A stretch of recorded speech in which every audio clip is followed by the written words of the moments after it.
ଜୟ ଜଗନ୍ନାଥ। ପ୍ରଭାତୀ ପଣ୍ଡାଙ୍କ ଭରସା ପ୍ରଭା ୟୁଟ୍ୟୁବ୍ ଚ୍ୟାନେଲର ଶ୍ରୋତାମାନଙ୍କୁ ସ୍ୱାଗତ। ମୁଁ ସୁରେନ୍ଦ୍ରନାଥ ପଣ୍ଡା, ସମ୍ପାଦକ, ଭାର୍ଗବୀ ସାହିତ୍ୟ ସଂସଦ, ବଳଙ୍ଗାପୁର। ନିଜ ରଚିତ କବିତାଟିଏ ଶୁଣାଇବାକୁ ଯାଉଛି।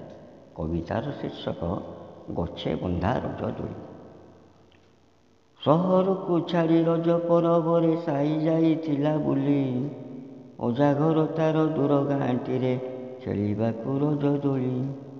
ସକାଳୁ ସକାଳୁ ଅଜାଙ୍କୁ କହିଲା, ବାନ୍ଧି ଦିଅ ଗଛେ ଦୋଳି, ନହେଲେ ମୁହିଁ ତ ଆଈକୁ କହିବି, ଆଈ ତୁ ଶୁଣିବ ଗାଳି।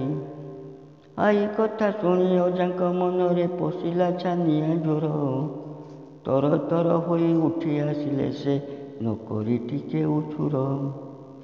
ରସି ଖଣ୍ଡେ ଧରି ଅଜା ନାତି ଦୁଇ ବୁଲିଲେ ଯେ ଦାଣ୍ଡ ବାରି, କେଉଁଠି ଗୋଟିଏ ଗଛ ମିଳିଲାନି, ମନଟା ଯେ ଗଲା ମରି। ଏତିକି ବେଳକୁ ଆଈ ବୁଢ଼ୀଟା ଯେ ଆସୁଥିଲା ନଇଁ ନଇଁ, ଛତରା ସାଇଟା ଝୁଲି ପଡ଼ିଥିଲା ଆଈଙ୍କ ବେକରେ ଯାଇ। ରହ ରହ ସାଇ କହି କହିକା ଯେ ଅଜା ଯାଉଥିଲେ ଧାଇଁ, ଗୋଡ଼ ଖସିଗଲା ଚଟାଣ ଉପରେ, ପଡ଼ିଗଲେ ହାମୁଡ଼େଇ।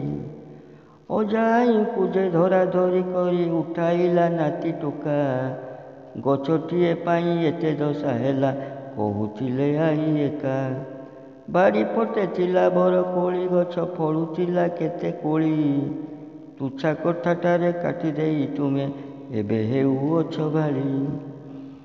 ଗୋଟିଏ ଗଛକୁ କାଟିବା ପୂର୍ବରୁ ଲଗାଇଲ ନାହିଁ ଗଛ, ଗଛଟିଏ ପାଇଁ ନାତିଟା ପାଖରେ ହେଲ ଆଜି ଅପଦସ୍ତ।